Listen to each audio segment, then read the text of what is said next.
I gotta get out of here. I think I'm gonna lose it.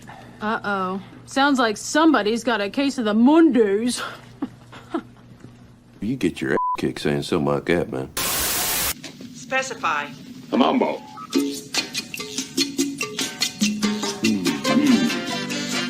That's more like it.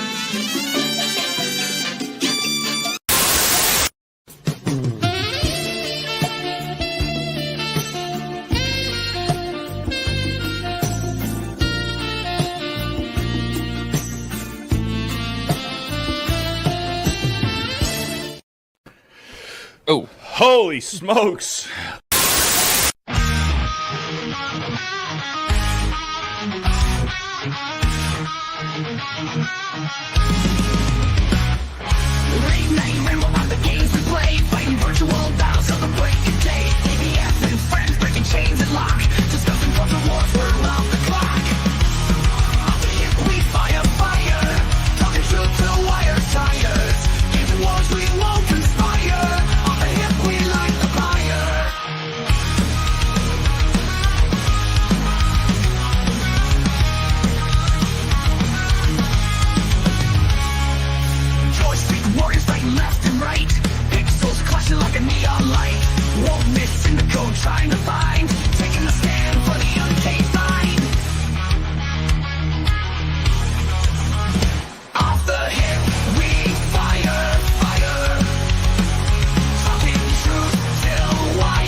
Welcome in, everyone. Well done. Except for mine. Well done, Nerd Slapper. Well done. With the Norman. Good stuff, man. Except for the banana stuff. Except for the bananas. That's right, folks. You heard it right. You've been making your voices known these past few weeks, and today we made it happen. ABF has been cancelled. He's out of here. We have Get him the list out! of his crimes here. Get him out. He was sentenced for multiple felonies, including crimes against the eyes of one Jessica Lindstrom and the unlawful construction of ABF's Happy Theater. He'll be serving his sentence in exile on the high altitudes of Peru, where I'm told he's being fed a diet of leather belt, well done, guinea pig. Bit stringy. So Cooked by It's a bit more foreboding with that northern accent you have there, sir. That's really, really creepy. Well, it is this week in the news, after, let's say, critical panning from both critics and audience alike, and an 81% box office drop, Joker 2 is going straight to streaming at the end of this month. And, well, Lady Gaga's not taking that too well. You could say that very much. Also, in last night's episode of The Penguin, Kristen Milotti went from How I Met Your Mother to Mommy, How Can I Fix You? Mm-hmm. And in his, Sophia, dude. She looks good, huh? She does. and in a surprise announcement, Agatha Harkness star Catherine Hahn announces that for the final episode of the series, she'll have a guest star of one Vice President Kamala Harris. Yikes. Yikes. Oh my. But anyway, let's see here.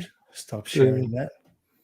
Yes, we got a killer show planned for you guys tonight, where Mo Zamboni and I are going to lull the rest of the panel into submission for the next 4.5 hours as we go over our top 10 favorite Doctor Who episodes. No? Let's go. No. Okay, I guess we'll do the actual show. Oh, man, I like that. My son is named after the last Centurion, all right? Literally, that's what he's named after. By the way, Of all the Tom Bakers, that's one you choose, Nerd Slap, you son of a gun. 10 No, minutes, I'm going to let it rip. Personally chosen. I'll take credit for that one, don't you worry. But tonight's topics, we explore a Japanese woman's perspective on the relationship between beast and man, a video game adaptation in the truest sense of the word. And if you think you had a banner week, just wait till we show you what Elon Musk has been up to. But first of all, Mo Zamboni, welcome to the new paradigm. How are you? Doing well. I'm glad we have new material in the intro, which is the same as the old material. So I appreciate it, Nerd Slap. Now that I know what you look like, I'm coming for you. Do your worst. Anyways, that notwithstanding, yeah. So as you could tell, I'm trying to upgrade my background here. I've put myself in a cell somehow, but I'm trying to join the nerddom. Everybody's got their awesome backgrounds. I'm trying to join, except for Hayden Wayne because he's a VTuber and weird. That notwithstanding, I'm glad to be here on the panel, and I'm glad that we finally canceled ABF. It makes me so happy, so happy. Oh, he's gone. And making his face reveal Get him out of here. To the world. Nerd Slap, how are you doing? Killer intro, as always. Doing well. Doing well. Thank you. As always, it's fun making those. It's so much fun, especially Mo's part. That was the fun one. Can somebody get another turn in the barrel, please? I'm tired of being in the damn barrel. I've been in the barrel since episode 1. I got it. I get it pretty I was bad kinda- from Isaac. Oh, What's the barrel Threw mean? Naganol in there too a little bit.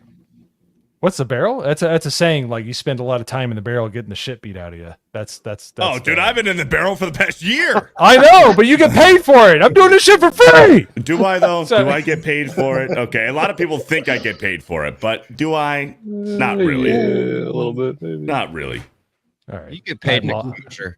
Sorry, I just had a business call. That's why I had to jump off real quick. Yeah, no You're all problem. good, man. Good. All good. Multi, those fencing lessons seem to have paid off. Very swashbuckling. True, man. Now now I know why you asked me to pick a doctor, and I was like, I'd never watched the show, but this guy looks cool. Same here.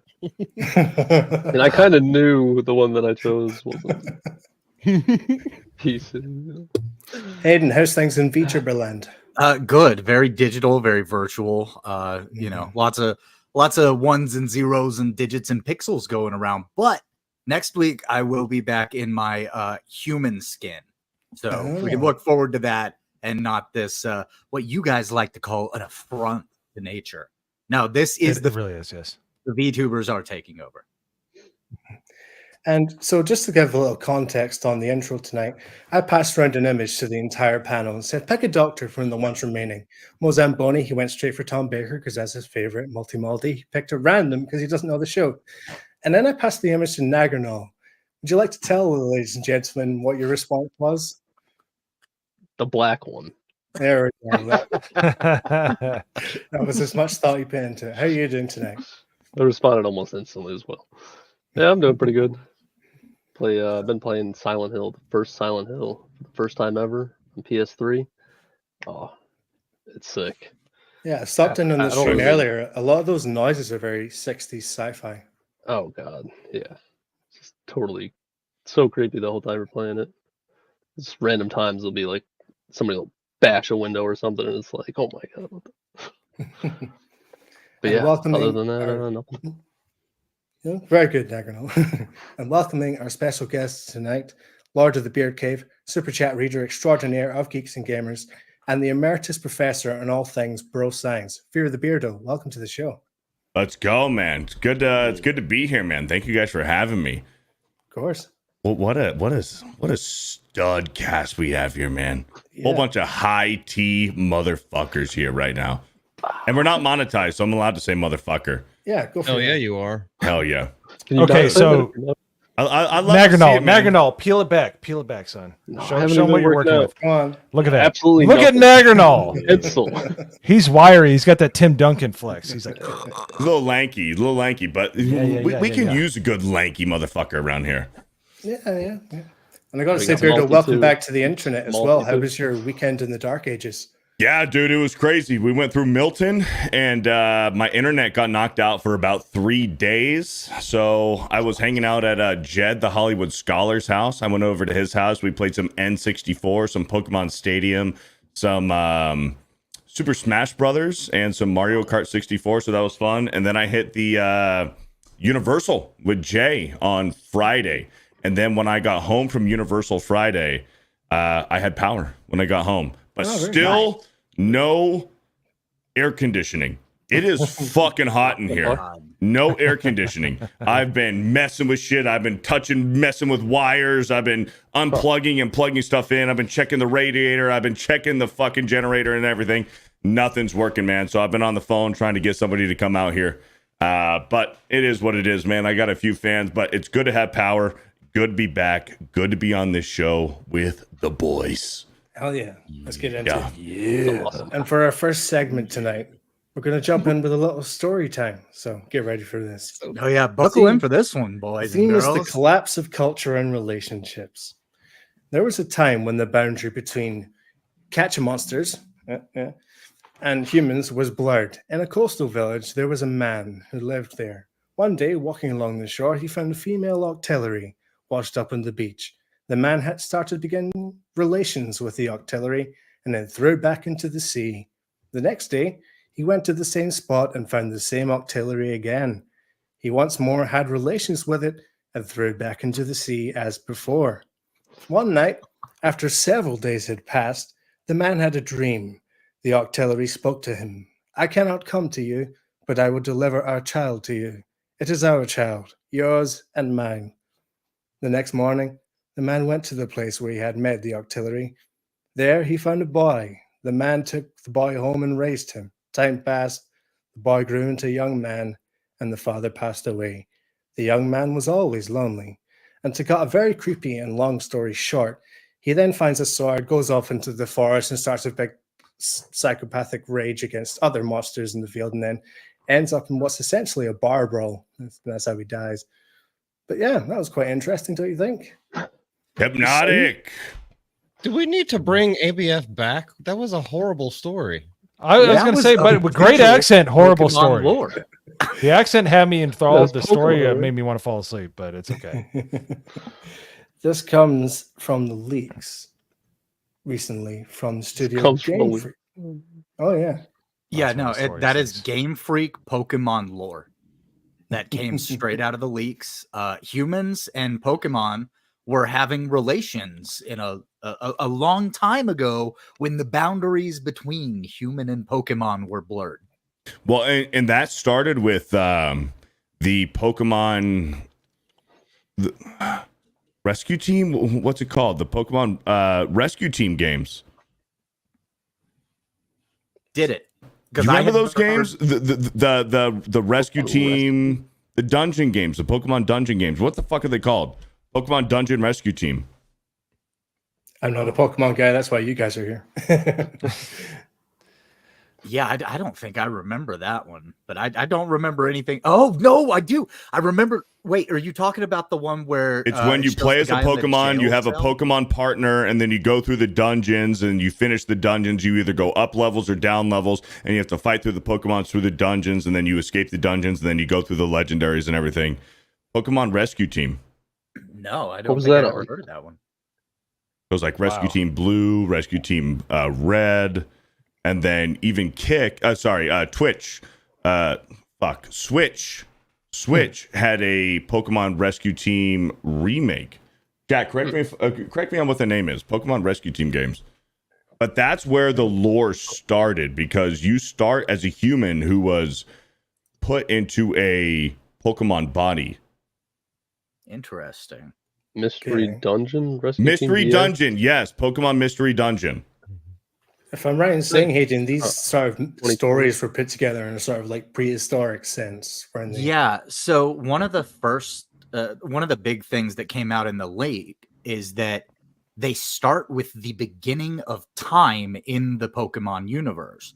And they say that there was an endless swirl. And in that swirl, one day there was an egg. Well, that egg hatched and Aus was born, A-U-S. And the shards of the shell became giants, and Aus had to fight those giants. And basically, he ends up pouring his blood into the corpses of the giants and then splitting himself in two and becoming the god of or La, the god of time, and the god of something else. But and then they go through and they break it all down, break it all apart, and you eventually get to where they're the Pokemon of like Gyarados, you have Zapdos, Articuno. You get where these other Pokemon that we know of are born, and the different legendaries, and it like goes through the whole birth of all of these, and there's this whole chart, and it's something that I don't think anybody's seen before. Yeah, the chart and all its contents we won't be able to show on the show, unfortunately, in case of getting struck down. But we can tell you that almost a terabyte of data was stolen from Game Freak, most likely due to a phishing scandal. Over 2,600 employees were affected, with all their data being stolen. And then moving on to the company's side of things, we had one of the most tantalizing pieces of information to come from the leaks of concern was the next generation of Pokemon games, and the files referenced to K and N are revealed, along with a project called Synapse, which some users have claimed is a Pokemon MMO being pieced together in collaboration with another unnamed studio. Trash. This can be trash. Yeah, you're probably right. Is this their supposed behind-the-scenes response to Pal World? It could be. Because they saw a Pokemon with guns and like them so in that way, and then now they're just like, oh, really? Well, we're going to take it a step further and do this. Because it seems to me like the mystery dungeons thing that Beardo was talking about kind of was the inspiration for that movie, Detective Pikachu. Because you said... No. Like this, so Detective Pikachu was actually a DS game based off of Detective Pikachu, the DS game. Detective Pikachu was a game that they turned into a movie. The Mystery Dungeon games are just kind of their standalone games. They have a series. There's quite a few games in the Mystery Dungeon series. But no, Detective Pikachu was actually a video game for the DS that I think might have been a Japanese-only game, Detective Pikachu. But with the response to Pal World, the most similar Pokemon game to Pal World was Pokemon's Legends Arceus. Legends Arceus was a semi-open world game. It's more of an adult. Did anybody on the panel here play Legends Arceus? Yeah, I played Arceus. Who was that? Hayden. I played Arceus. Oh, okay. So yeah. Legends Arceus to me was kind of like a love letter to the adult Pokemon fans. Yes. To the Pokemon fans who grew up in the late 90s, early 2000s, those kids in the late 90s, early 2000s who are now adults and they want a more mature adult Pokemon game. That's kind of what Legends Arceus was. More semi-open world where there is looting, you gather materials, there's crafting. It's more... The best way I can put it, it's a more mature Pokemon game, and you know I love Legends Arceus. I adore Legends Arceus. Right. Arceus was it was a completely different gameplay style than we had 100%. seen from other Pokemon games. They took the core Pokemon, took a couple of things out that I wasn't really super happy about, but then some of the stuff that they put into it really built on the world and the gameplay experience, and it was a really good time for people who are classic fans of Pokemon. So I believe they took out the XP share. There was no XP share. There might have been still some party sharing experience like points for your party, but the XP share was gone. But it was a more adult Pokemon game, and then Pal World came out. And then we have the announcement of Pokemon Legends Z to A, which is going to be placed in the Generation 6 Kalos, the Kalos region. So that's Gen 6 and Legends Z to A. So that's going to be your, I guess, sequel to Pokemon X and Y. And this game, and this is all just speculation and theory, I think that Pokemon Legends Z to A is going to be a launch title for the Switch 2, because when that trailer came out for Legends Z to A, at the very end, this game is going to be available on all Switch platforms, which is kind of weird. You kind of have to read in between the lines, because we have the Switch, the OLED, and the Switch Lite, but every Switch game plays on all of those. There's not one Switch game that only plays on the Switch OLED or only plays on the Switch. Like if you have a Switch Lite, Switch OLED, Switch, Every single fucking Switch game plays on it. When the Pokemon trailer comes out and says this is going to be available on all Switch platforms, that tells you, okay, this is going to launch on the next Switch, the next gen Switch, but you're still going to be able to play it on the previous Switches, but it's going to be a launch title for the next Nintendo Switch platform, the next gen console. So I think that the Legend Z-A is going to be a launch title for the next Switch console. But I do think that Nintendo and Game Freak and the Pokemon Company are going to absolutely respond to Palworld, and they're going to try to make this as mature, hopefully, as possible. But the Pokemon Company and Nintendo have maybe slightly been bit by the DEI bug. So, and we've seen it. We've seen it with Pokemon Go. Yet Pokemon Go is Niantic. Niantic is a third party. They're a third party. It's not Game Freak. It's not Monsters Inc. or Monsters. It's not Monsters. It's Monsters. It's Monsters something. What's Monster Hunter? No, the Game Freak, but the overall hierarchy of Game Freak, it's Monsters, whatever. It's Monsters something. But Game Freak and the Pokemon Company, they're not overlooking Pokemon Go directly. Mm-hmm. And Pokemon Go, in my opinion, isn't necessarily real Pokemon. Pokemon Go is really normie centric. No, Pokemon Go is there to make the quick money. But in terms of what you were saying about the next generation of games being for the Switch 2, I think you might be right from these leaks, because one of the things they said is that they were testing this game on the Ounce, which was apparently the code name for the Switch 2, whatever it's going to be called. Yeah. Just the last from this article, the last sort of bits of that were sort of valuable that were leaked. DS era Pokemon games like Black and White 2, Heart Gold, and Soul Silver have been leaked online. So you can imagine heavily modded versions of those games will be available in some dark corners very soon. Okay. Well, that's good. That's good. Because Heart Gold and Soul Silver and Black and White 2, that's like the gold standard of Pokemon games. Yeah. Malty, you were going to say something? I think he's thinking of Creatures Inc. Creatures Inc. There we go. Boom. Thank you. Creatures Inc. And Game Freak. Those are the real Pokemon developers.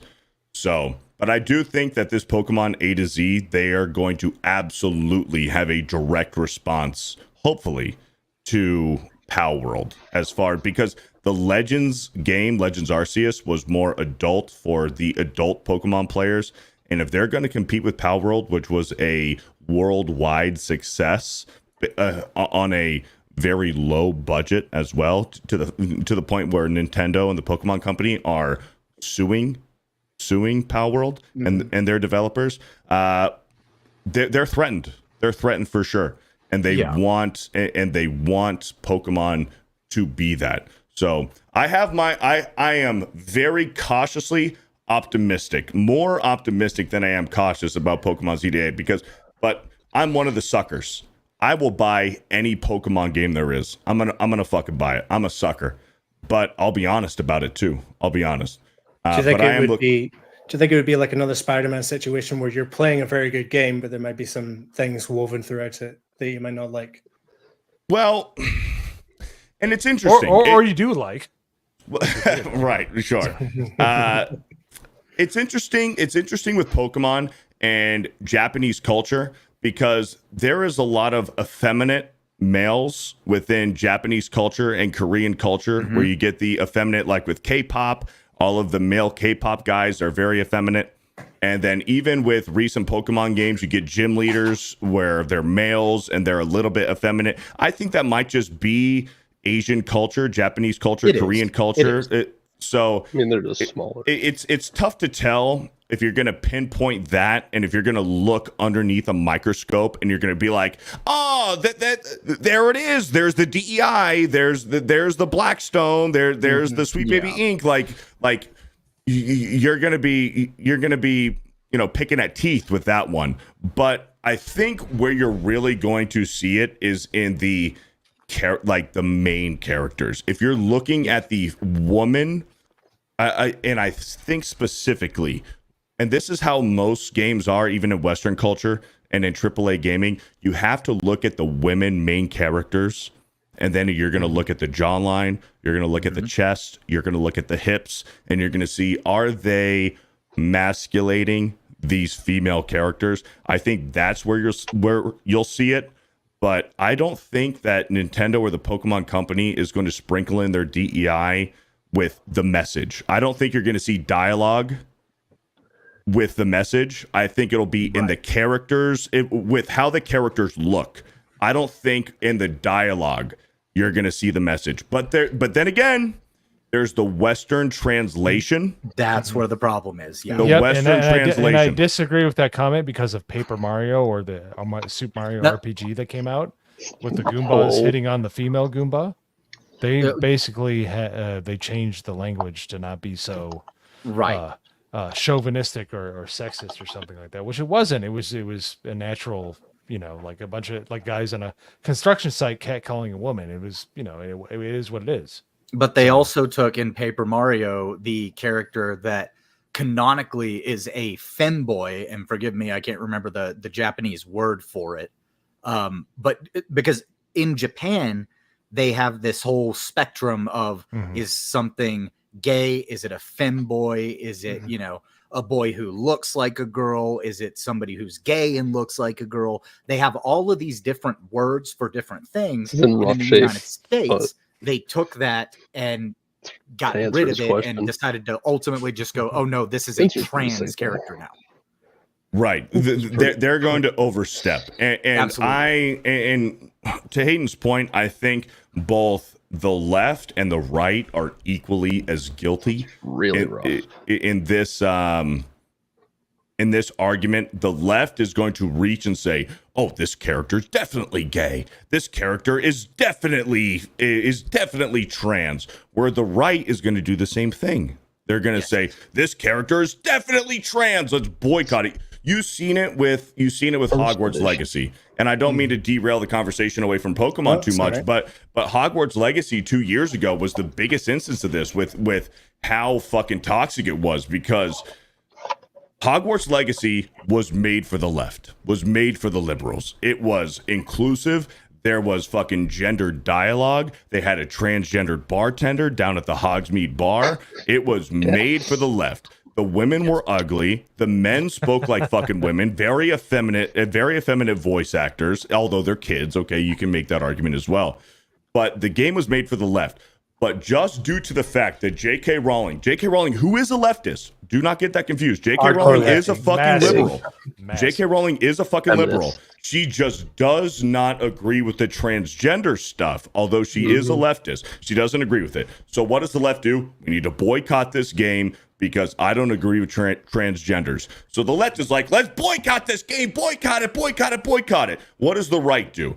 The right's like, oh, well, J.K. Rowling, the left is going to boycott this game because J.K. Rowling and whatever. So we need to buy the fuck out of this game, buy 2, 3, 4, 5 copies of this game just to fucking kill the leftist fucking movement and the narrative.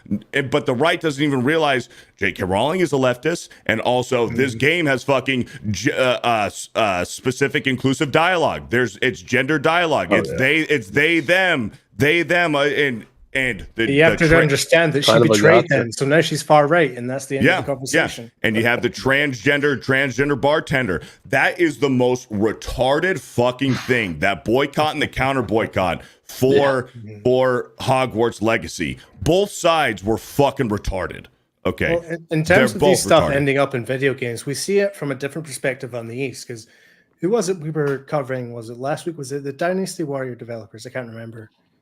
It was Asian developers anyway, and they were saying we have to put this stuff in our game because we think this is what the Western wants. It's not maybe necessarily they're being forced to, but they're just sort of reading the landscape and then putting in this messaging, thinking that's what we want to see. Well, so what a lot of that is that in the East and in Japan specifically, they have a very a culture that's very strict in their work. They believe that if you are given a job, you should not have to be babysat, because you will do your job because your name and your honor depends on it. So whenever they bring that over to translators in the West, those localizers get a hold of it and they morph it into what they want it to be. 100%. Then the Japanese never look back on it because they just expect the people in the West to do the job that they were hired to do. To know what they're doing. Right. Exactly. Yeah, but Not to us change in the story. West are not going to die on the subway from overexhaustion. That's not. We don't roll like that. We enjoy a beer and hanging out on the weekend. Right. Exactly. So with this, going back to Pokemon, with what's going on here with the next Z to A, I do think that Game Freak and Nintendo, and it's really truly up to Game Freak, because Game Freak, the Pokemon company owns, I think, 80% of Pokemon, and Nintendo owns 20. Game Freak might, the Pokemon company might own even more than that to Pokemon. I trust them. I do trust them to not DEI the fuck out of the next Pokemon game, but it's all up to the translation here in the West. Just some last things from the leaks that we got. So some movies and TV shows were leaked, namely Codename Bauer, which was a movie that was going to tackle adult themes like bullying and, well, that word there. And it was designed to be a reboot that we could reconnect with lapsed fans to bring back more grown-up viewers. It was claimed that it was set in modern Kanto, and the mythical catch-a-monster of the plot with Mew. The two protagonists were Light and Akari, and it was being directed by Kobun Shizuno of Detective Conan. And we also have Pokemon anime, codename Reload, so maybe some sort of attempt at rebooting the series. I'd and love follow-up to Detective Pikachu are both in the works. Yeah, so there's only one Detective Pikachu game out right now, and based off of the somewhat, I guess, success, I don't know the box office numbers, or that Detective Pikachu movie came out a few years ago, but apparently they are going to come out with a Detective Pikachu 2 video game, and then that's going to lead right into a Detective Pikachu 2 movie. All right, okay, because we actually covered adaptations a few weeks back, and it was the information we got on Detective Pikachu 2 was kind of hazy. The main actor seemed like he was waiting on a call. We don't need the same actor from movie to movie for a Pokemon movie. If it's not Ash, we don't give a fuck. We can go on with a different character for a Pokemon movie, because the focus is the Pokemon. Nobody cares about the main character unless it's Ash.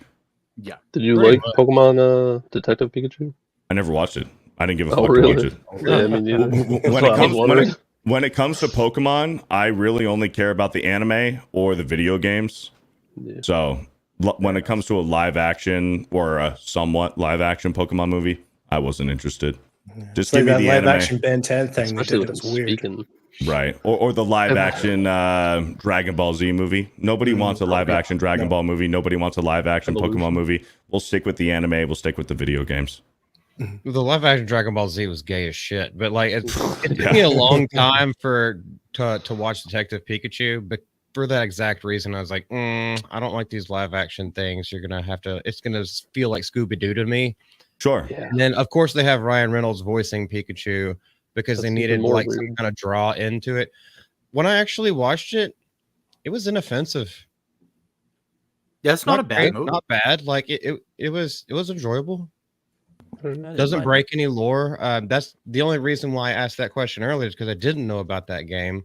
And so it's like maybe whenever Hayden brought up at the beginning of the stream that there was some precursor to putting a human into a Pokemon's body, I was like, maybe that's where they got that lore from. So I don't know. Well, Meowth can talk. I can't remember exactly his backstory, but Hayden, help me for some reason he can talk. So the original thought process of Meowth talking in the original anime, he was supposed to be the bridge between the viewer and the show, the characters in the show. Right. Yeah, he was a great archetype. He was hilarious too. Yeah, like he was so really funny. Just to cap off some of the stuff from the leak here, these are a couple of Pokemon concepts from, I believe it was Gen 5, that never actually made it in, and a lot of them are very dark looking. They're very horror esque, and for some reason they ultimately decided to scrap these. But I don't know. I think that, who knows? Maybe we see some of them in the future or something like that. But I really like this darker look they could have gone with. Definitely looks like some sort of cave monster or something. Something you'd run into a cave or something. Yeah, I like that one. That one looks like Dry Bones. That looks like it looks like This one of the characters from Super. No, that one. Yeah, that one's not bad. It's not super dark. No, but that's what I'm saying. Like there were some of them that they clearly tried to go like, because this has leaked a ton of different concepts of Pokemon and stuff that they never used, and there are some designs that are really cool that we just never got to see. There's also some future concept art, so who knows, maybe that leaks some of the future Pokemon. But what, Beardo, it's up to 1,900 and what is it, like 32 Pokemon right now? Yeah, there's almost 1,100 Pokemon at this point. That's why, like that's why in a mainline Pokemon game, you'll never see a true national dex anymore, because there's just so much fucking Pokemon just to have a kid. Even though I would argue, I was just talking with Jay about this the other day, I'd argue that most Pokemon players, the actual fan base and player base for Pokemon games, are more into the 20 to 40-year-old range than actual kids nowadays. Because the people that are playing Pokemon now were the kids who played Pokemon in the late 90s, early 2000s. They're all adults now, but they still love and adore Pokemon, and they don't care that it's a kid's game. We're going to fucking play the shit out of it. But what's funny, going back to those concepts, is throughout history with Pokemon, some scrapped concepts, even though if they don't get put into that game, that generation, they'll keep the concepts, and then they'll get made into a Pokemon probably slightly adjusted. But they'll be put into a Pokemon game in a future generation. And with these Legends game, so Legends Arceus was placed several hundred years in the past to Sinnoh, to the Gen 4 Sinnoh region. Gen Z to A, from the first initial trailer, it looks like it's going to be actually in the future. It looks like a futuristic game. So we're going to see regional variants. Like, we had several regional variants in the past couple generations where you get a Pokemon, but the Pokemon is in this generation, in this region. So let's take Vulpix, for instance. Vulpix is a fire type Pokemon. In Gen 7 in Alola, which is in Hawaii, you had Vulpix was an ice type. Or you have Sandshrew, which is a ground type Pokemon. Sandshrew was an ice type Pokemon as well. You get so they're playing a little bit with taking, here's a Pokemon that you know and you're familiar with, but it's got a different typing and it might look a little bit different in this region of the world, which is like evolution and everything. And evolution is a big part of Pokemon as well. So it works with Pokemon. So a lot of these concepts you can see could be based on a Pokemon that we know existed, and they're just going to do something a little bit different in a different game. Redesign sort of type thing. Yeah. Pretty cool. We have some submissions here from members of the GZA Discord. Look at that. I love that. I bet this one. I love that too. I love taking hot cacas. Sweet release. And then Fear the Dorito. All right, that one's gay. I blame Kirsha for that, okay? I blame Kirsha. I have never been accused of having small legs until Kirsha said something fucking stupid. Listen, I like Kirsha. That might have been the dumbest thing she said. Okay, and I'm not short either. Okay, Mo Zamboni and Malty have both met me. I'm not fucking short. I'd just like to point out, I met you twice. What are you talking about? Well, and Nagranol. Okay, but Nagranol, you're like 6'6". Okay, I have also not even close. Nagranol's a tall motherfucker. Okay, everybody's short to Nagranol.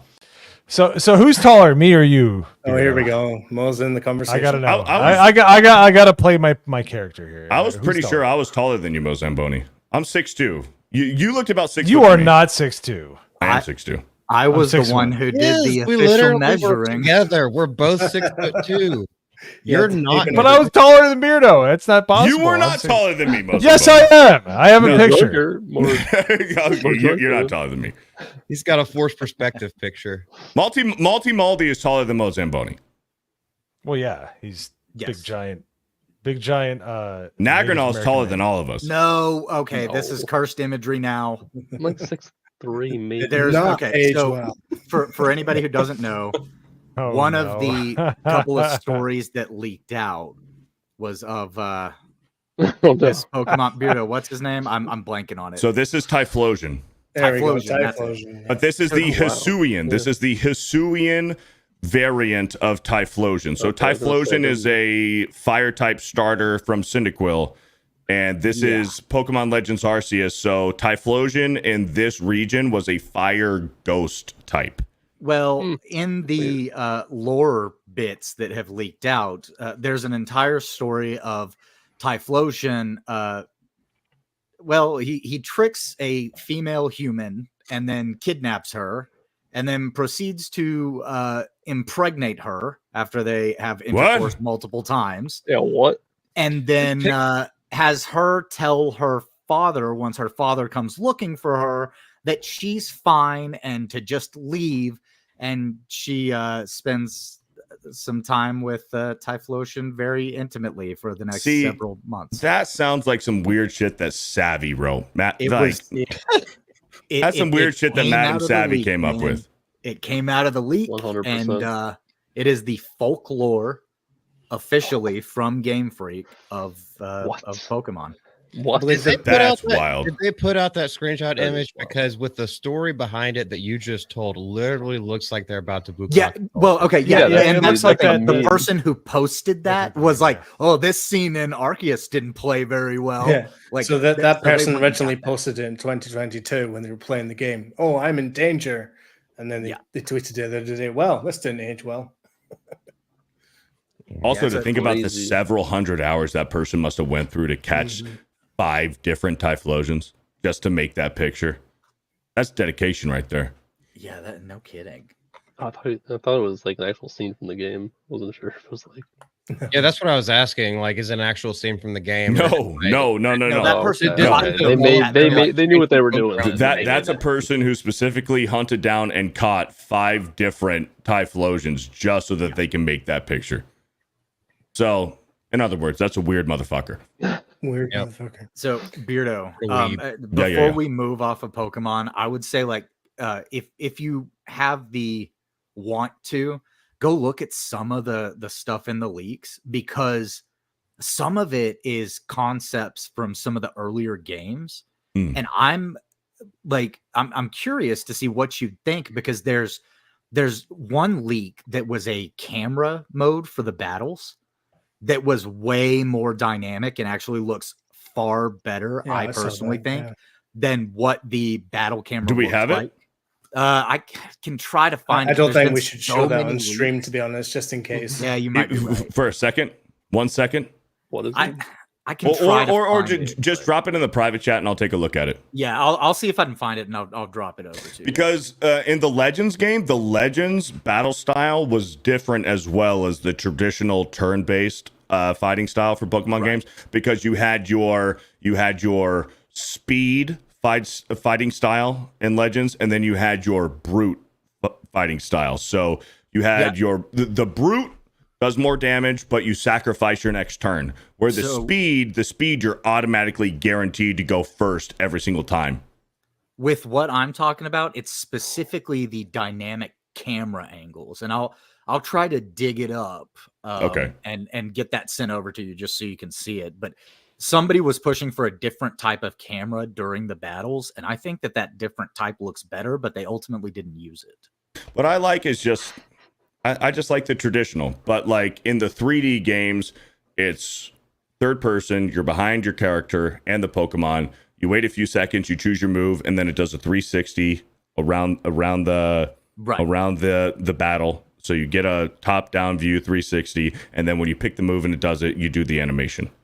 That's perfect. If it's not broke, don't fix it, because we've seen several times in games where the game is perfect and then you get to the sequel and they completely change it up and they fuck it up, and you're like, why did you change what was perfect?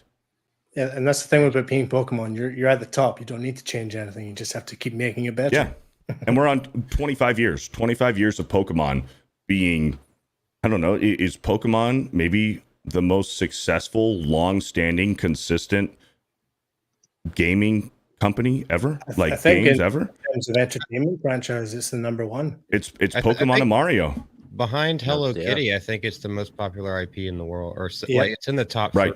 behind Hello Kitty. Yeah. if you show Pikachu to right now any kid or adult or even a geriatric, they know who the fuck Pikachu is. Yep. You could at least say Pika Pika. Right. Moving on camera angle from may not Beast be on to Twitter Bots anymore. tonight. So Elon Musk had a very eventful week last week, starting off with the Tesla presentation where he unveiled some new upgrades to society that he wants to share with us all. So we're going to go through them each bit by bit, and the first one is the robotaxi. So let me just hit play on this. See where it comes. We're going to leave it muted because there's music they're playing over. It's very annoying. So here it is. Hayden, do you want to walk us through the sort of specs of the robotaxi? So, okay, the robotaxi is the first fully self-driven vehicle that Elon Musk is producing. There is no steering wheel. There are no pedals. There are 2 seats and then trunk space. There's a screen. You kind of pick your destination and the robotaxi will take you wherever. Now, this car is going to be available to purchase for anyone whenever it is available, which I believe they're projecting 2026 as of right now. And you will be able to send the car out to make money for you whenever you're not using the car. Like as an Uber? Yes, as an Uber, exactly. as a cyber taxi. It's fully autonomous. And like I said, there's only 2 seats in it. But it will be able to go out and make money for you. And I believe that it's also, they're working on a thing where it doesn't have any plug-in. Instead, it would be able to be charged over, what do they call it? Yeah, it's called inductive charging. So the theory is there would be these charging stations throughout the city. Your car goes away, recharges on the plates, or you'd probably have one installed in your garage. Through the ground. Yeah, exactly. The car just sits on the plate, absorbs the power, and there you go. Phone does. Which presumably would mean that they would try to make some major roads the inductive charging types of roads. That way the car could maintain charge. And they've been trying to do that for a long time. Inductive charging through the roads. Like putting this in a big city is like one of the worst ideas possible because that's where most of the crime is. Like you're going to find these exactly right out here with crowbars constantly trying to break into any security stuff that they could set up. It's going it would not make it through Chicago without spray paint. Yeah, have you seen where they're like in San Francisco or Los Angeles and they're trying to do the like the drone or the self propelled like buggy, like all the people do that are of ill repute. They just kick it over on its side and steal the Right. It doesn't work. All right. Yeah. Well, knowing Elon and how based he is, you'd think that he'd be smart enough not to introduce these things into crime-ridden cities. Oh yeah, he's going to test out in the good neighborhoods first, with sure. For sure. And it should be worth mentioning with Elon Musk, whenever he says something, he might want to stretch the time frame by a few years. Right. So 2026, I would say 2030, and when he's saying $20,000 to $30,000, probably $40,000 to $60,000. Yeah. And also, the people that can afford to buy these things, they're smart enough to know whether to rent it out or not. If they're in the neighborhood to rent it out as an Uber or Lyft or just to keep it to themselves, they're smart enough. These billionaires that are gonna fucking buy 2 of these things, they know. And if I may, he's obviously going to introduce us into much cleaner, much nicer cities because he's already cock blocking the people that want to get threesomes because there's only 2 seats. So he's wanting monogamous relationships to get in this car. Unless, they sit on top of each other. I don't know if it can recognize that. It just might assume it's one fat person. Probably not. Yeah, who knows? So we have this video courtesy of Hayden Wayne's video. Go check it out, Hayden Wayne 75 on YouTube. So we are going to play audio for this one for a little bit because I do want you to hear what happens when the doors close. No audio. No. Sold a false bill of lies. Oh my god. Are you sharing through Chrome? Brave, 2 seconds. I'll go ahead. Okay. Yeah, so cool. just to preface what this video is going to show is the guys he gets into the vehicle and it shows that he has his seatbelt off. Then the other person gets in. They hit the closed door button, and you can hear how quiet it gets once the doors close. There you go. Door closing. Nothing. All you're hearing right now is the stereo from the car. Hitting start. All right. Yep, it's almost totally soundproofed. Mm-hmm. Let's go to And then, so this is obviously the preset for the event that was at Tesla. start right. There we go. Comes with a theater, a game section, and then just a normal map. And then you can see at both sides there's commands on the bottom end of the screen. Both passengers have the ability to stop the ride at any time. Does this not remind you of Iron Man 2 and the Stark Expo? Yeah. Yes, 100%. I thought of Minority Report like the first time when it first drove up.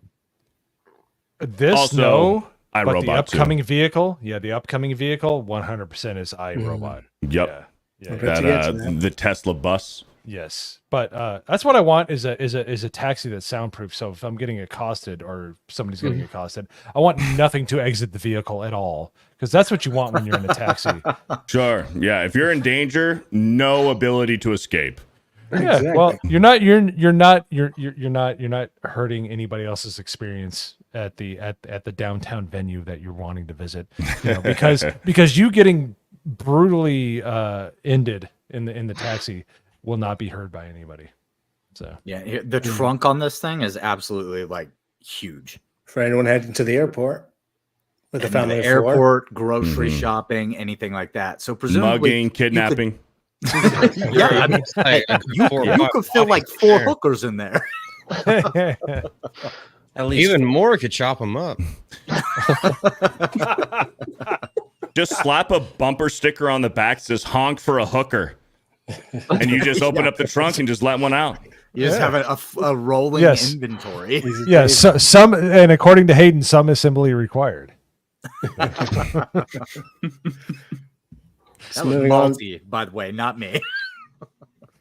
Moving on to our next vehicle. My twisted brain came up with that. Yeah, I was gonna say you guys are both reprehensible. One's a VTuber, one's a latent serial. You know what? So, so Elon Musk likes to pronounce this the Robovan, but I think we're all just going to call it the Robovan. Yeah.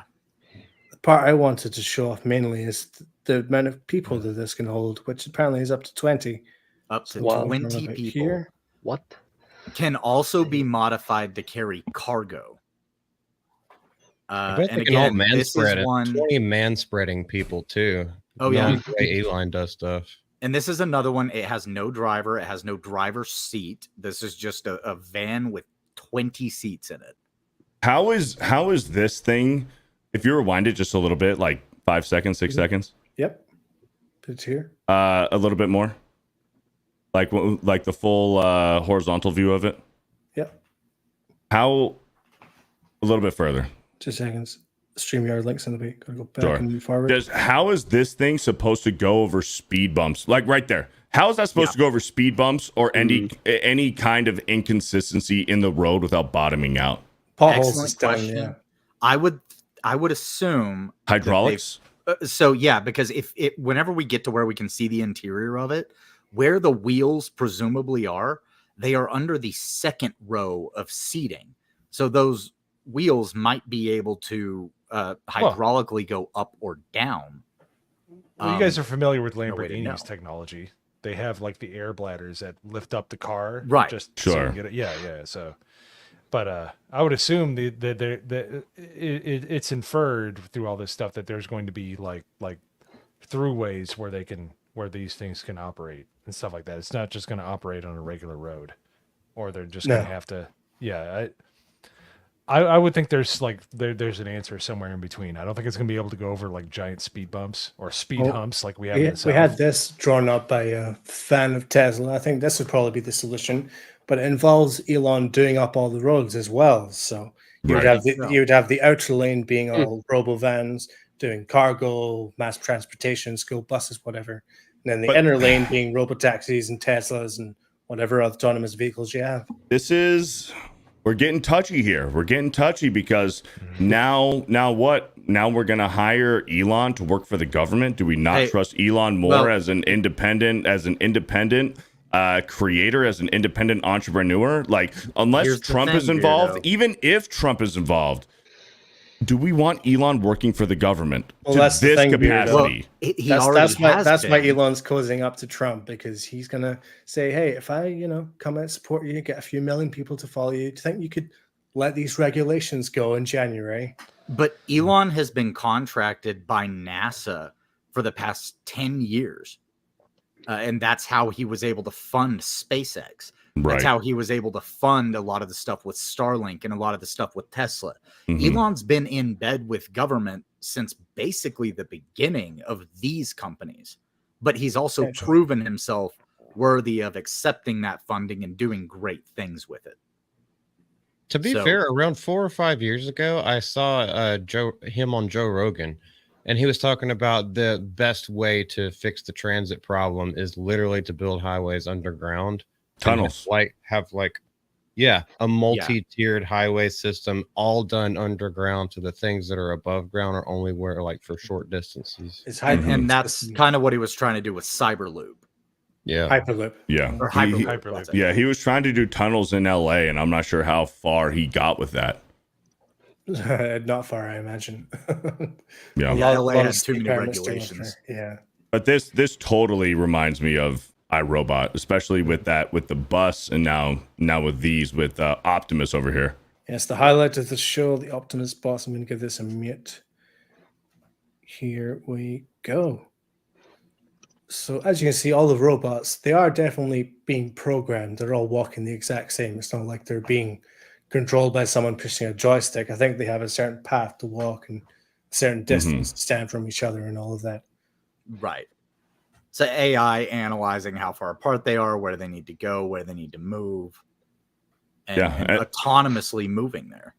And going back to what Malty said about Elon being on Joe Rogan, Elon was preaching the dangers of AI to Joe Rogan and saying how dangerous it is, and now that the cat's out of the bag, and all of the downfalls of this. But yet Elon is doing it himself. This is all AI. And one of the scariest AI stories I've ever heard was at the labs in Google. They were training robotic arms, kind of like the ones you saw in the Iron Man movies, to reach into a pit and pick up a tennis ball. And, there would be maybe 20 arms in the row trying to do this. And they would spend days and days trying to do it. And then one day, one of the arm picks up a tennis ball. And then 5 minutes later, every arm's picking up the tennis ball. And they can't stop picking it up. It's just, it's a mental AI learns very quickly whenever it's connected together and allowed to compile data within its own kind of framework.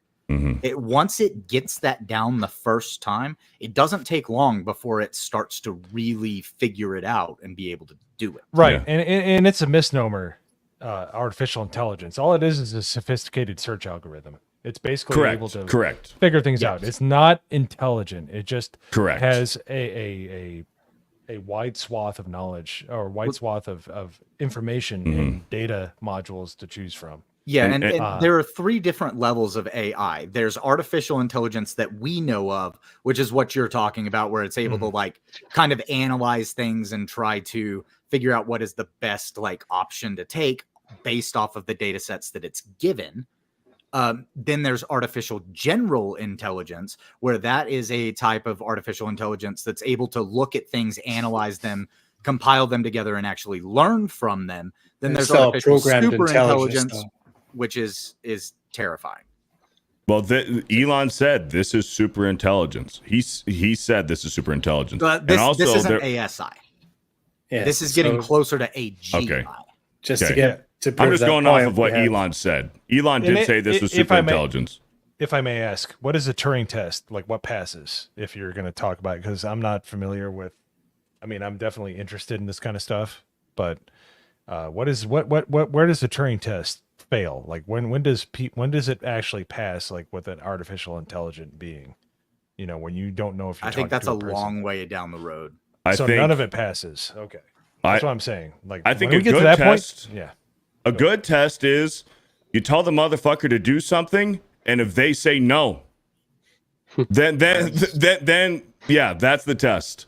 Go ahead. That's a good test for getting married, by the way. Yeah, another one. So And then there was in that the- last video, like you noticed it was doing chores and stuff, right? So let's say it's cleaning the More to my counter, point. and you go up to it and you go, "Hey, you missed a spot." How's it going to react? Is it going to go and clean that spot, or is it going to go ape shit and kill you? Exactly, like saying no. Is it gonna have an attitude towards you? And then another thing that Elon said during this presentation, I'm paraphrasing here, but he said something like there was an 80% chance that this is positive. Yes. And he said that this is positive 80% chance, which to me is like, well, that's a 20% chance that this goes horribly fucking wrong. Exactly. And he was speaking That's generally on large- AI. large portion. With whenever he said the 80-20, he was speaking generally on AI. There's an 80% chance that it does good things for us. There's a 20% chance that these things turn into Terminators within Yeah, 5 pure years. fucking evil. I'd rather not bet against a 20% chance that this thing is pure evil. Well, but I think one of Elon's main points that he's made whenever he started going into AI was the cat's out of the bag. Somebody's going to do it. We need to beat everyone else We to need to do it first. so that Yeah. it doesn't go horribly wrong. Yeah, I agree. Well, knowing me, I'd be Like the the, idiot that tries to break the programming. So I'd ask the robot to stand still and then be like, okay, without countermanding my command, try and break that, try and move, try and do something. Yeah, how long? Well, would it just take wait for until me to- like someone from the hood steals one and then trains it up like their clipped-eared pit bull To be a pimp.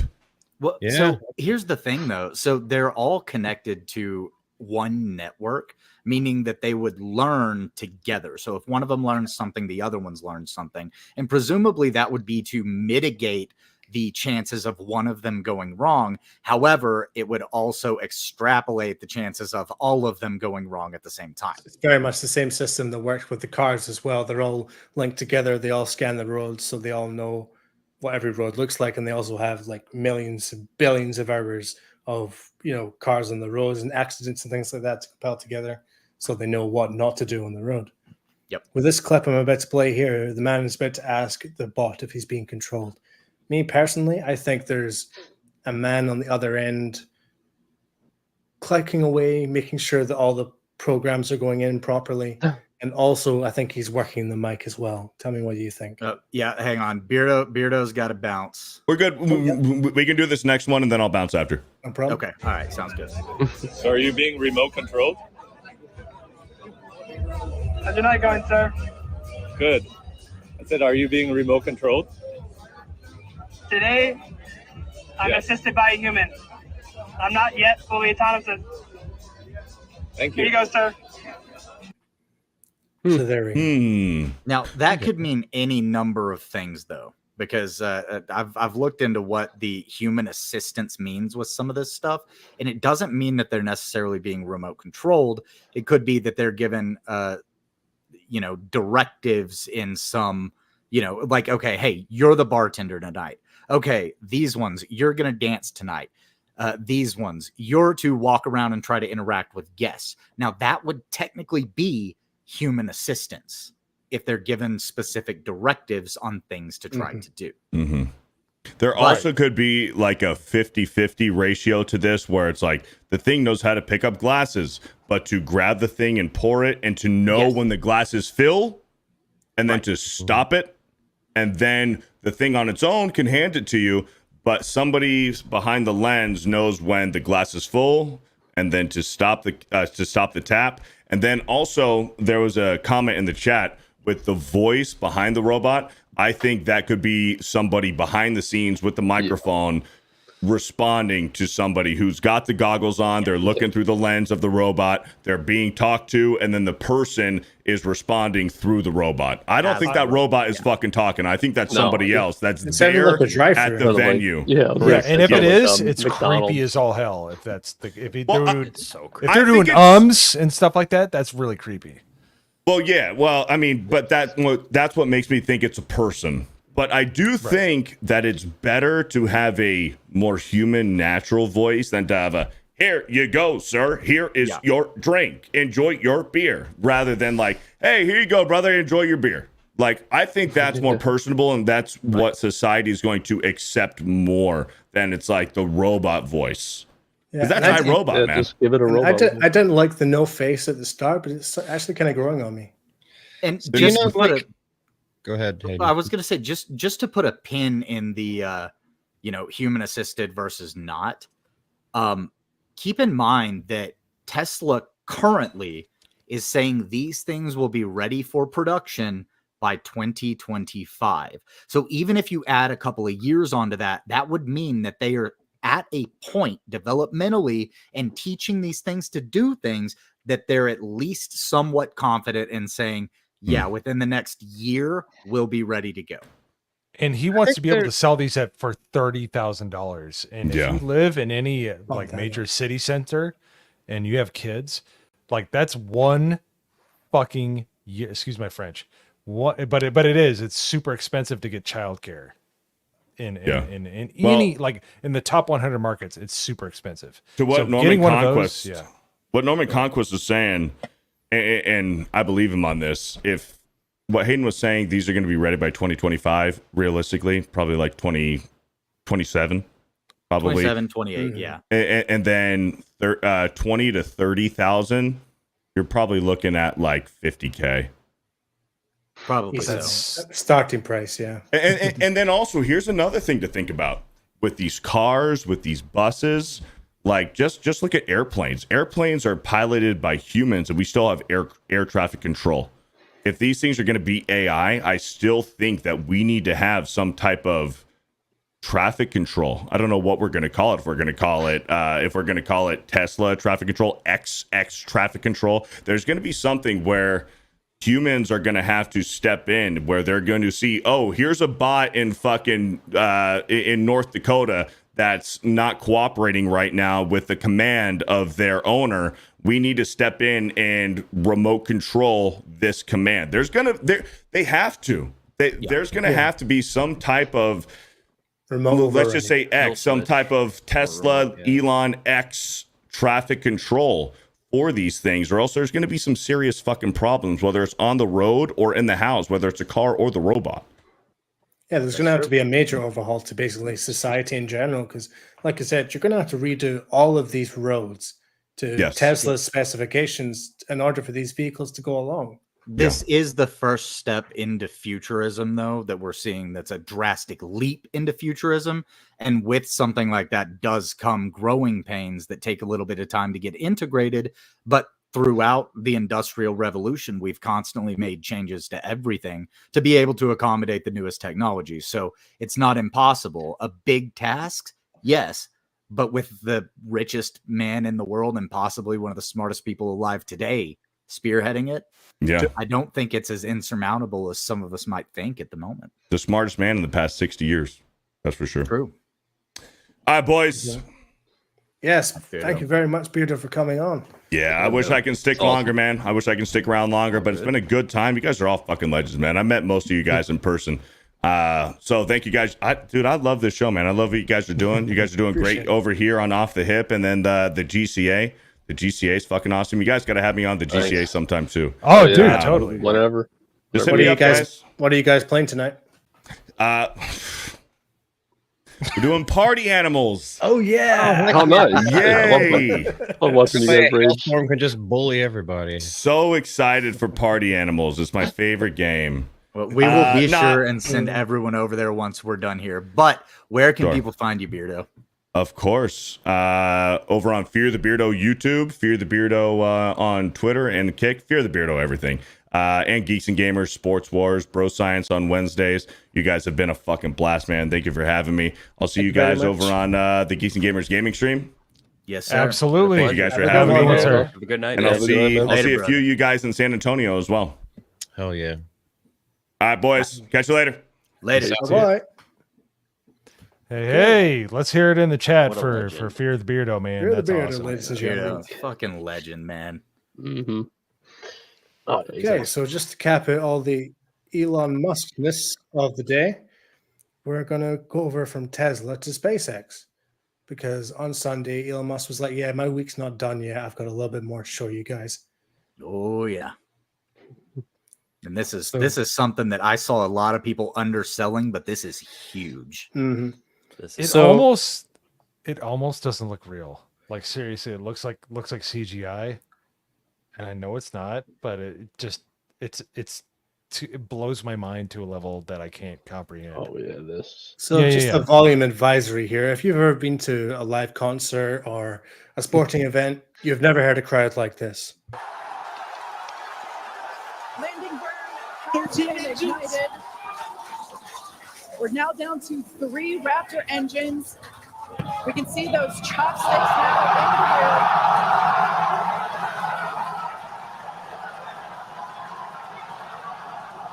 And it goes.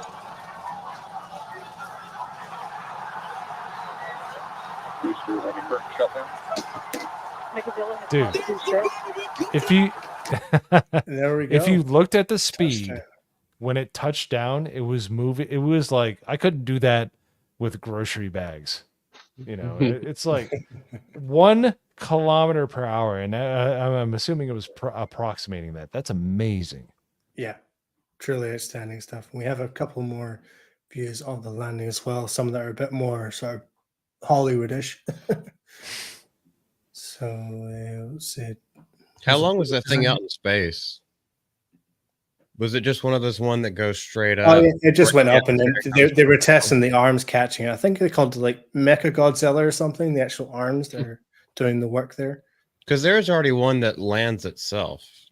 Mm-hmm. Like But that comes straight back down and lands itself. So for previous tests on that, they've been having it land in the ocean on fair enough, on a pinpoint accurate pad where it does land. But for this, it's actually landing on the launch pad. The catch makes more sense. Because even if it shits the bed, it's oh my goodness, that's amazing.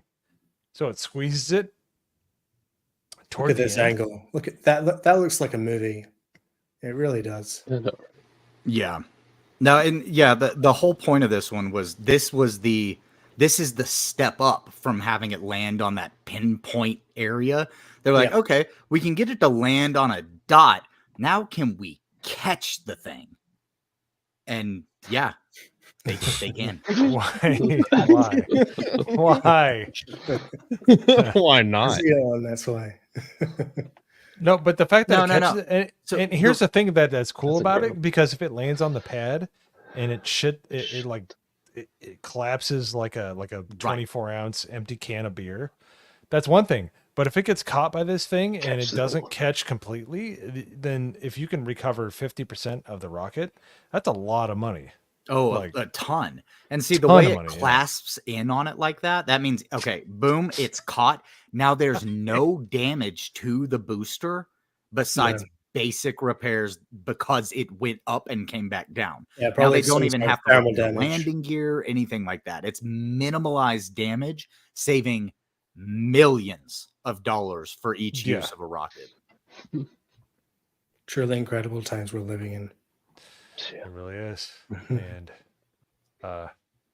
he might be the head of government efficiency, which is the Department of Government hilarious because it's impossible. But I hope he walks into the fucking White House with a kitchen sink if he gets appointed the same way he did with Twitter. He's like, why do we need the East Wing? The West Wing has a president in it. What is this here for? You know, so we have half a White House. You know, that'd be great. How's Meme War looking, Hayden? Meme War. Let's see. We got a couple of extra things here. Let me. Why is Hayden looking off to the side? That's the creepy part. That's why I don't like AI. That's why I don't like VTubers. That's why I don't like any of these people. Listen, I've got let's all do the wave, starting with Hayden. There you go. I mean, the crowd at that thing sounded like a freaking Old Trafford Stadium, you know, back when Sir Alex Ferguson was there. So Jana Banana. The wave. All right, I got a couple of memes here. Let's see. Here we go. We got the eyes stand with ABF movement is We have dead. a winner. Yes. Canceled. Hopefully never coming back.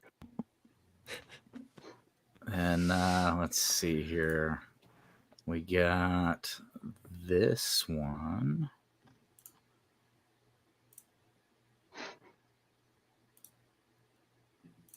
Yeah, the modern day Iron Man, Elon Musk. and we've got one more here. Let's see. Share this. Yeah, Iron Man likes off the hip. And you should like off the hip too. That's right. Like and share. Yes, please like, share, sub. Yeah. Fireman says Comment, and you know comment it's right. after the stream. Sorry, no, Only you can save ABF. So, moving on to something on the lighter side of entertainment. We have here the award-winning documentary shot entirely in GT Online is coming to US cinemas. Grand Theft Hamlet is about two actors trying to perform Hamlet in the game. We have- Actually sounds really So, funny. question: From the one has and only anybody Alan. seen this yet? Well, the one and only Alan Eng over at Film Threat has. He saw it at South by Southwest in the spring. So, just a quick summary. One of the last businesses to open after the pandemic ended was theater. Actors spent the most time in their homes, worrying about the next paycheck and wondering if they'd ever return to the stage. With little to do, two actors meet up in Grand Theft Auto Online, put on a show in Penny Grills and Sam Graham's documentary, Grand Theft Hamlet. You know, Red versus Blue did this a long time ago, and that show was freaking awesome when Rooster Teeth was not gay. Yes. They still had a couple of PDF files on their team. You and Alan were I on the think same this wavelength.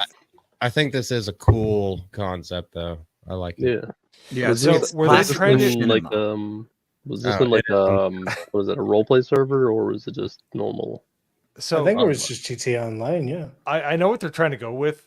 Try to do with this. They're trying to do Shakespeare in the Park, but people can actually kill them if they want to. Is that what they're actually trying to do? That's amazing. When the Vagans drive by with the hydraulic cars. So I've seen some bad Shakespeare in the Park, and I feel these people that are interjecting. So Yeah. while online together, they discover an open-air theater like the Hollywood Bowl. Both wonder if they could perform and play together.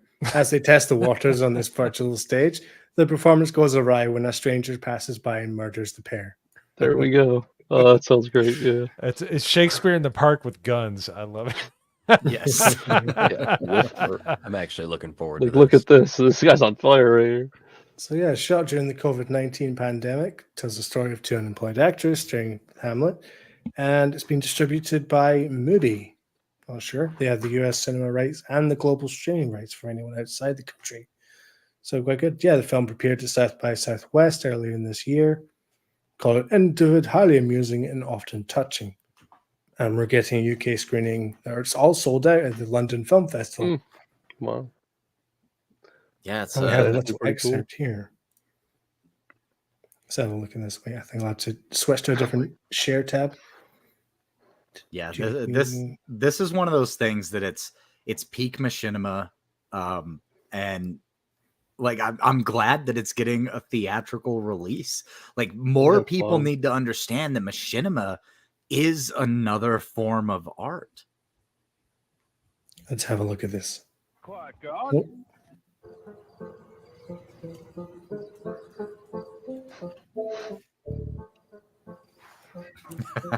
Making the server announcement. Yeah. That always goes well. Oh, someone's here. Look. True. Hi. Oh, look, someone's turned up. Is that you? Hi.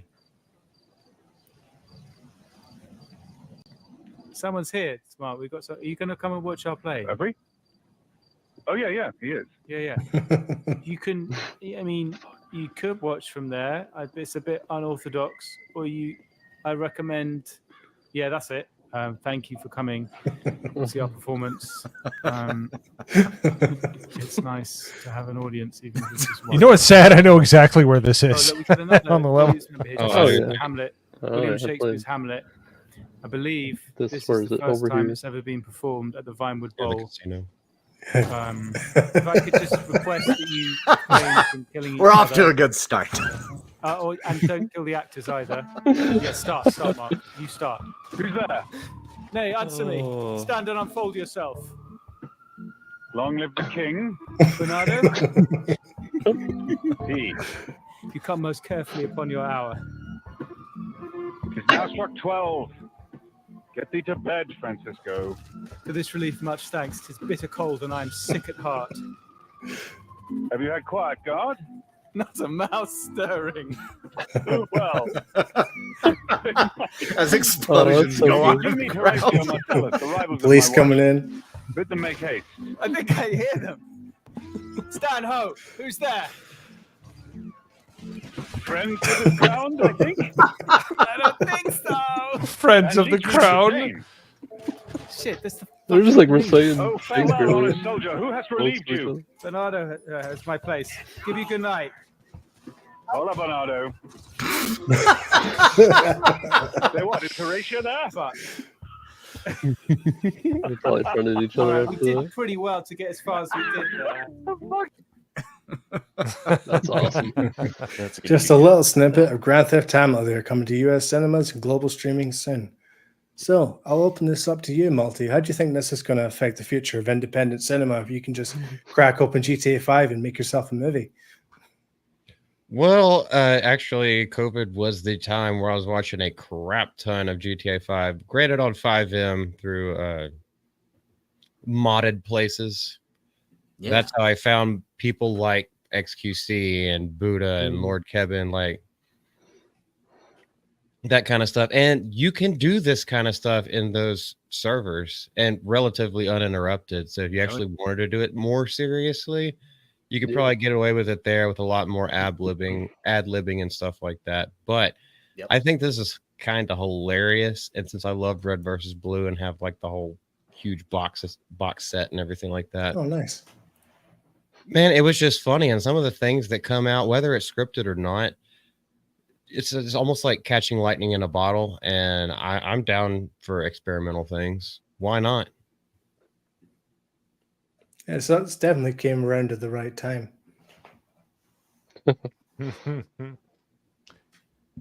It's like Shakespeare in the Park with like paintball guns. It just it's Yeah, well, and that's the thing about a lot of the GTA online stuff, right? Is that like you can do so much in that game. And if you choose to do something like this, yeah, you can use the 5M servers or something like that and have a really authentic role play experience, or you can do what these guys, it looks like they did, and just go into a fucking GTA lobby and try to perform Hamlet after you make a server announcement and see what the fuck happens. Yeah, that is quite genius. You never know, it might introduce a new generation to Shakespeare. That's true. That would That's also true. be pretty dope. I Slap, got if you can make a movie out of a Yeah. video game, which one would you do? Like in the video game? Ooh. Honestly, first one that came to mind, Sea of Thieves. Oh, Nice. okay. Old-fashioned pirate story. I like it. I think that would be a good one. So, last but not least, little extra topic we have time to throw in tonight. Hang on, real quick before we do that, I've got one more thing from Memore. Go for it. And Tomac shared this in, but it's from Twitter. We've got Finalizer with the Pokélore.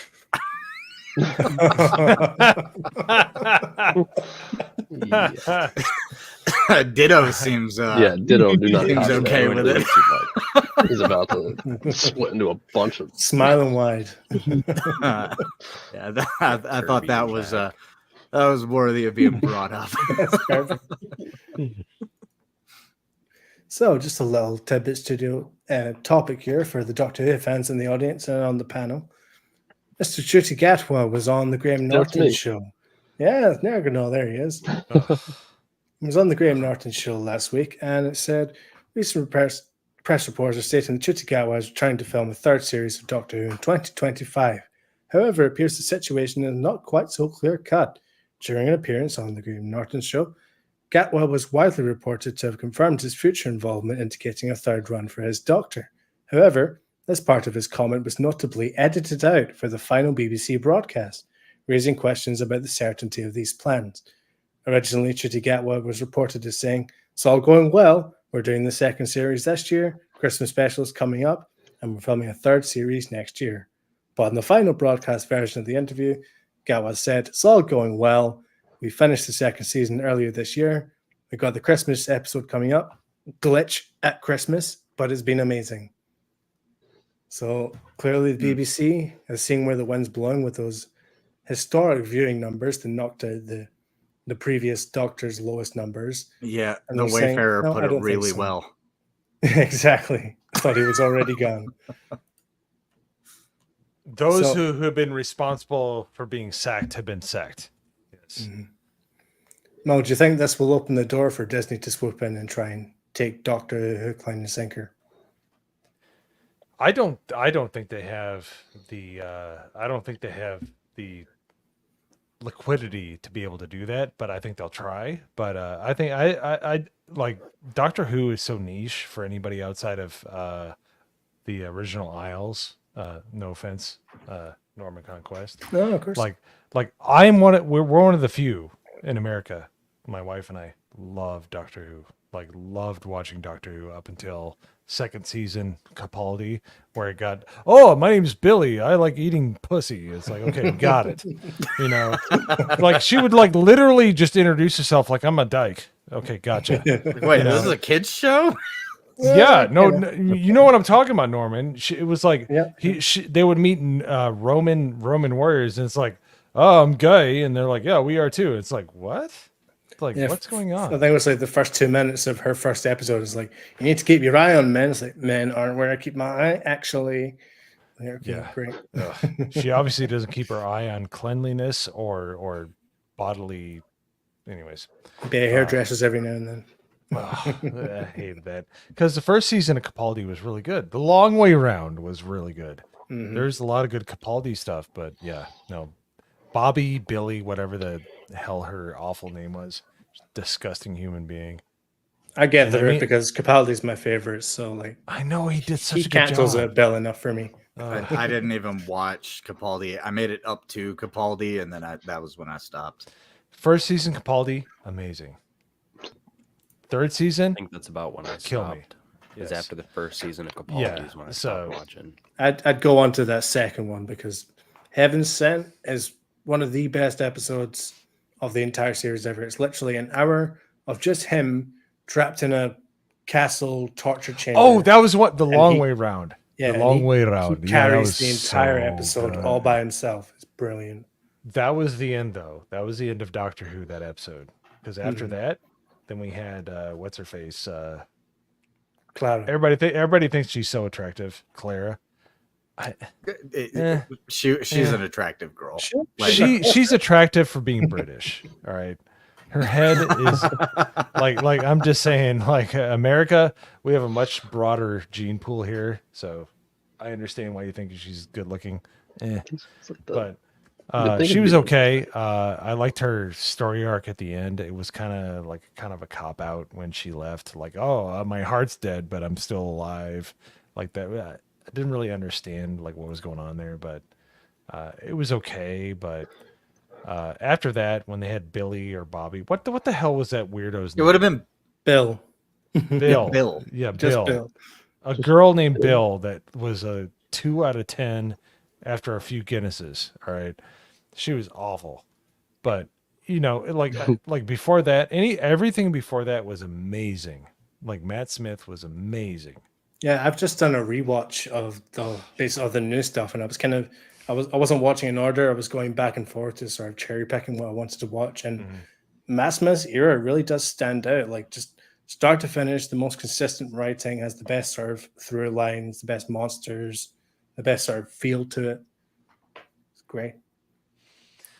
Yeah, but I love it, and I wish Doctor Who. I'm very mad that I was done dirty by Nerd Slap in the intro because I watched Tom Baker on PBS, our local state-run channel in America, before it went completely woke.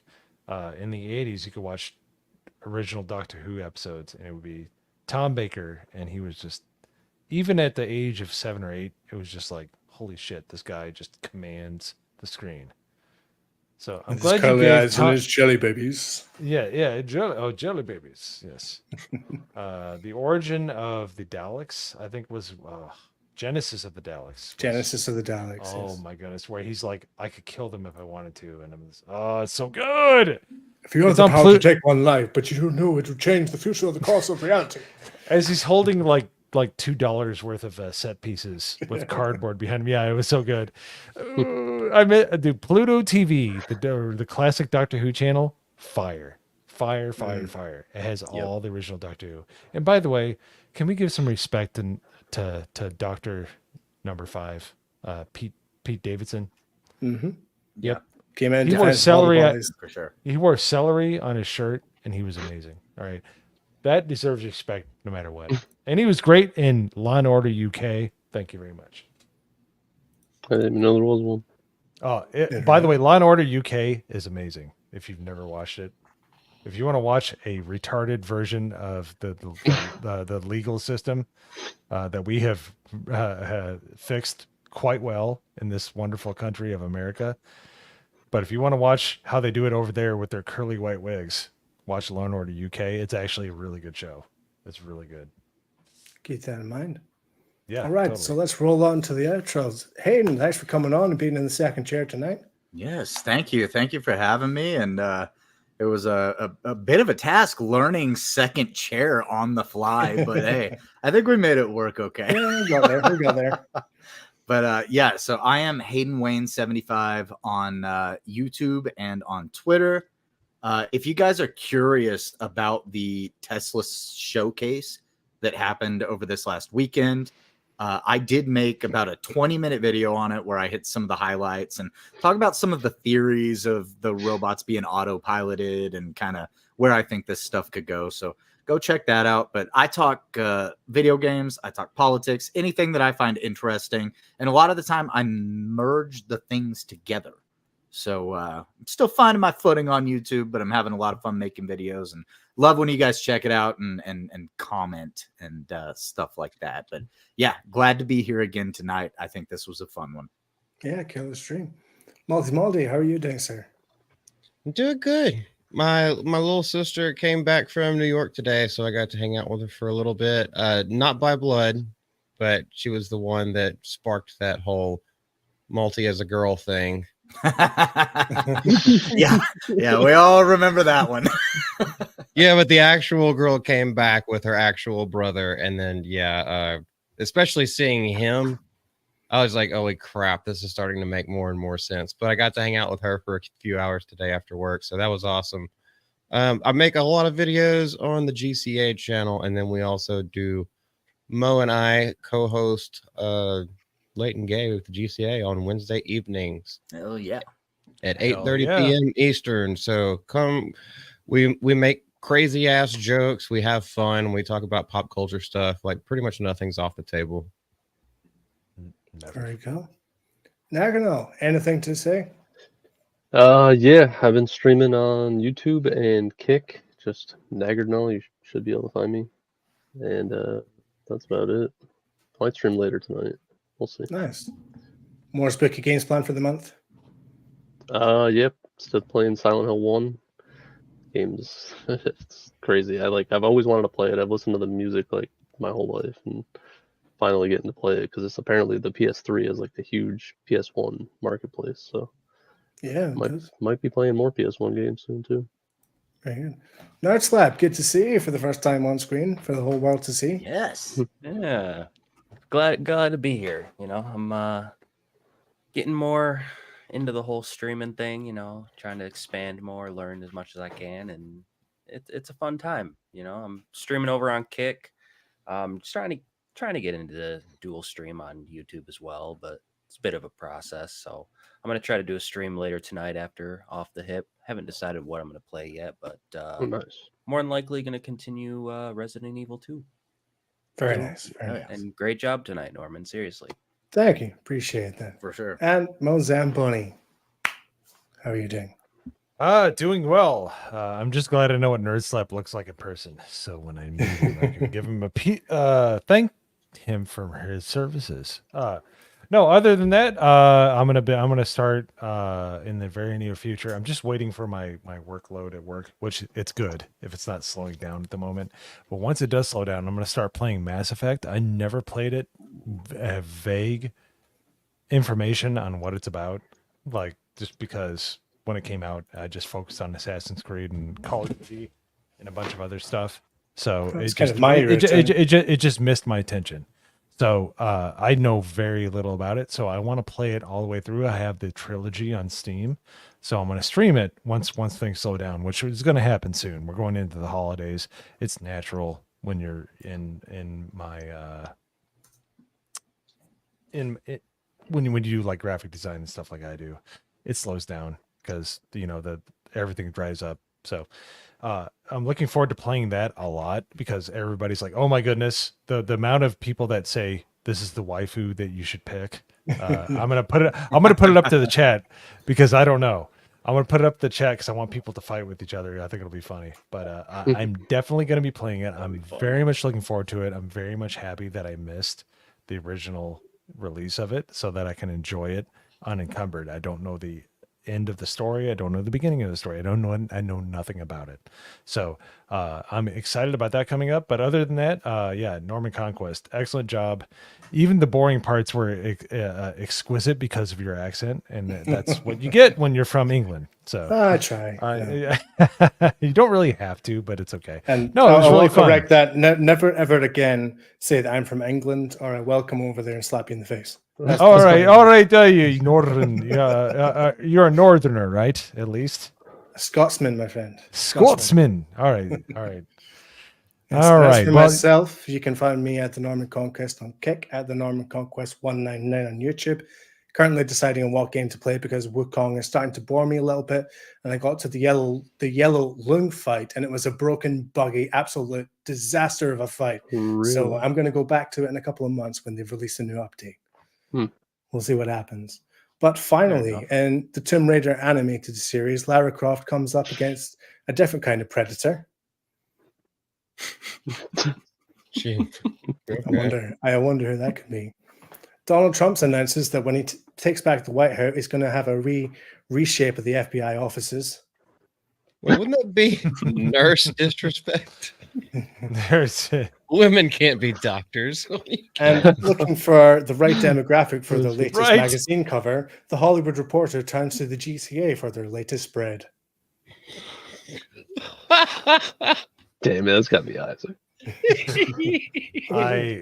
I'm very. Is that Yo Pops? Yes, that is Yo Pops. Dude, that crop job is good because it's like Yo Pops never had his hair like that. There's no way. And Asians are short, so hey, I'm having the best time here. All right. Hey, before we got to read the words closely. I do have one last thing that I forgot that I was going to shill. I just noticed that it says super gay guys under Hollywood.